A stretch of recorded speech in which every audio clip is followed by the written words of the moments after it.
আজকে বানাতে চলেছি আমি আরেকটা মিনি ব্লগ। বিকেলবেলা বাইক নিয়ে বেরিয়ে পড়ি ক্রিকেট খেলা দেখার উদ্দেশ্যে বানিকাটা। তো রাস্তায় দেখতে পাচ্ছ যে ঠাকুরটা, সেটা বানিকাটার ভোলেবম মন্দির, এবং কি এখানে প্রতি রবিবার করে জল ঢালা হয়। তোমরা আসতে পারো।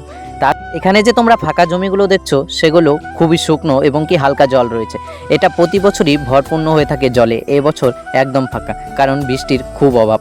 তারপর আমি খেলা দেখতে পৌঁছে যাই এবং কি সেখানে অনেক টাইম খেলা দেখি এবং বন্ধুর ফোন আসে আমি বিরিয়ানি খেতে যাব কি না। তো আমি বলে দিই ফ্রিতে যেহেতু খাওয়া, চলো যাওয়া যাক। তারপর আমরা বিরিয়ানির দোকানে এসে পড়ি এবং কি সুমনদাকে আমরা হাফ প্লেট করে দু জায়গায় বিরিয়ানি দিতে বলি। তারপর সুমনদা এখানে বিরিয়ানিটা কাটছিল, দেখতে জাস্ট ওয়াও, আর খেতেও খুব অসাধারণ। আমি তো এখানে অনেকবার এসেছি এবং কি ভিডিও করেছি।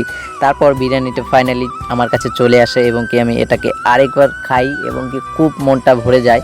এবং কি তোমরা যারা যারা এখানে একবার হলেও বিরিয়ানি খেয়েছো অবশ্যই কমেন্ট করে জানিও, আর যারা খাওনি তোমরা অনেক বড় কিছু মিস করে ফেলেছো। একবার হলেও ভিজিট করতে পারো। হাফ 50 টাকা, ফুল 100 টাকা। তারপরে ওইখানকার আমরা স্পেশাল ঘুগনি নেই, যেটা খাসির তেলের বানানো। তারপর আমরা চলে যাই এখান থেকে বাজারের উদ্দেশ্যে। সেখান থেকে আমার ফ্যান কেনা ছিল। তারপর আমরা বাজারে গিয়ে ওখানে দুইটা ফ্যান দেখি, একটা তুফান ছিল আর একটা গোল্ডেন। তার মধ্যে থেকে আমি তুফানটাকে সিলেক্ট করি এবং কি আমার সব কিছু হয়ে যায়। তারপর সেগুলোর আমি বিল করাই এবং কি 750 টাকা বিল হয়। সেটা নিয়ে আমি বাড়ি চলে আসি। তো ভিডিওটা কেমন লাগলো অবশ্যই কমেন্ট করে জানিও, বেশি বেশি শেয়ার করো। Love you all.